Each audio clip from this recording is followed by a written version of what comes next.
This is an application on balancing chemical equations that you can find in a linear algebra class. Chemical equations describe the quantities of substances consumed and produced by chemical reactions. For instance, when propane gas burns, the propane combines with oxygen to form carbon dioxide and water, according to an equation of the form. I'm going to take x1 times the propane, so the propane is represented by 3 carbons and 8 hydrogens, and then I'm going to add x2 times 2 oxygens to form x3 times carbon dioxide, that's CO2, plus x4 times water, which is represented by H2O. To balance this equation, a chemist must find whole numbers x1, x2, x3, and x4 such that the total number of carbons, hydrogens, and oxygens on the left side matches the total number of carbons, hydrogens, and oxygens on the right side. That's the goal. So we have 3 equations. One will involve carbon, one will involve hydrogen, and the other one will involve oxygen. So we're going to take a look at the equation that involves carbon. So notice on the left side, we have 3 carbons here.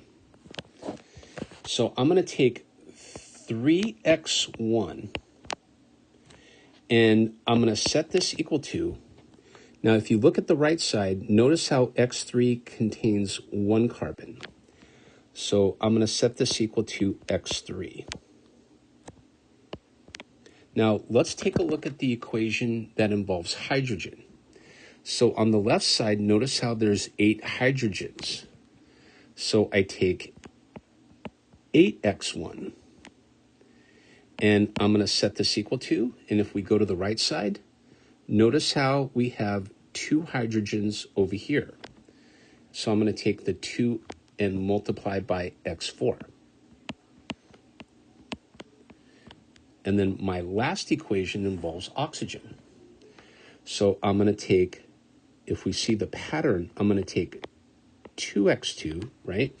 Because over here, notice how there's 2 oxygens. I'm going to multiply by x2. And I'm going to set this equal to 2x3 plus x4, 1x4, right? And that's exactly what I did. So notice for carbons, 3x1 equals x3.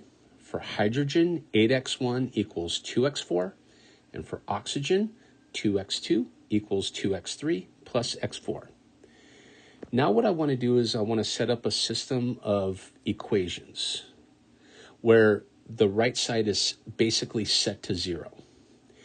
In other words, I'm going to take 3x1 plus 0x2 minus x3 plus 0x4 and set it equal to 0. So again, that's the equation that involves carbon. Then 8x1 plus 0x2 plus 0x3 minus 2x4 equals 0. That's the equation that involves hydrogen. And then 0x1 plus 2x2 minus 2x3 minus x4 equals 0. That's the equation that involves oxygen. From here, I want to set up my augmented matrix and then row reduce it.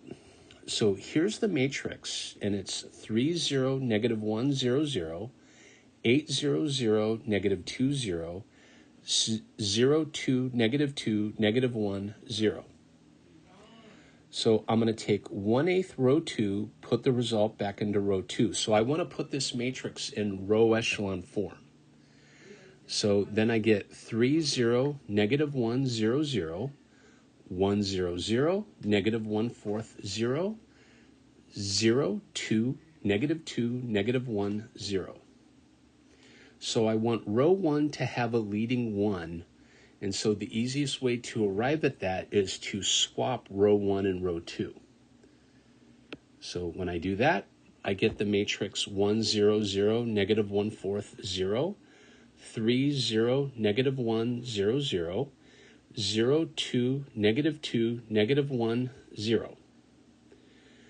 I'm going to take negative 3, row 1, add it to row 2, put the result back into row 2. And then at the same time, I'm going to take 1/2 row 3, put the result back into row 3.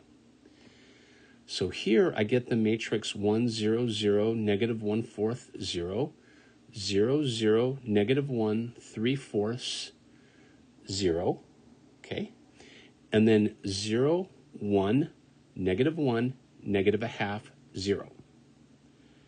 Now I want row 2 to have a leading 1, and so I'm going to take row 2 and swap it with row 3. When that happens, I get the matrix 1, 0, 0, negative 1/4, 0, 0, 1, negative 1, negative 1/2, 0, 0, 0, negative 1, 3/4, 0. And I want row 3 to have a leading 1. So I'm going to take negative row 3, put the result back into row 3. Remember, the goal is row echelon form. Reduced row is not entirely necessary for this. And so we get the matrix 1, 0, 0, negative 1/4, 0, 0, 1, negative 1, negative 1/2, 0, 0, 0, 1, negative 3/4, 0. And so we get our system. x1 minus 1/4 x4 equals 0. x2 minus x3 minus 1/2 x4 equals 0.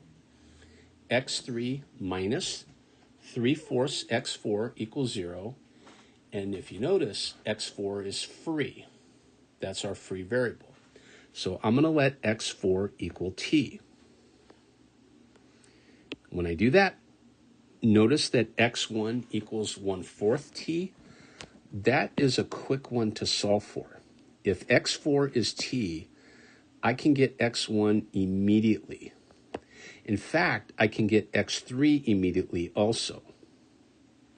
So if you notice, x1 is 1/4 t, and x3 is 3/4 t. x2, there's a tiny bit more work, right? x2 is equal to x3 plus 1/2 x4. And so when I make my substitution, x2 is 3/4 t plus 1/2 t. But remember, 1/2 is the same as 2/4, right? And so that is what makes this 5/4 t. Now, a couple things we want to pay attention to. Chemists prefer to use a balanced equation whose coefficients are the smallest possible whole numbers. That's for starters. Secondly, I want you to notice the denominator here. Notice a denominator of 4 for x1, a denominator of 4 for x2, right, in that coefficient of t. The denominator here is 4, right? So a convenient choice of t is to let t equal 4, right? Because when I let t equal 4, that denominator will go away suddenly, right? So I'm going to let x4 equal 4. That means I can solve for x1, x2, and x3 immediately. And if you notice, x1 is 1, x2 is 5, and x3 is 3. Could I have used 8? Technically, yes. Would it have worked to balance the equation? Yes. But chemists prefer the smallest possible combination of whole numbers. And that's why we went for 4. That's the smallest one we can, that's the smallest whole number we can use for this system. And okay, and that gives you an application of linear algebra where you're balancing a chemical equation. Thank you.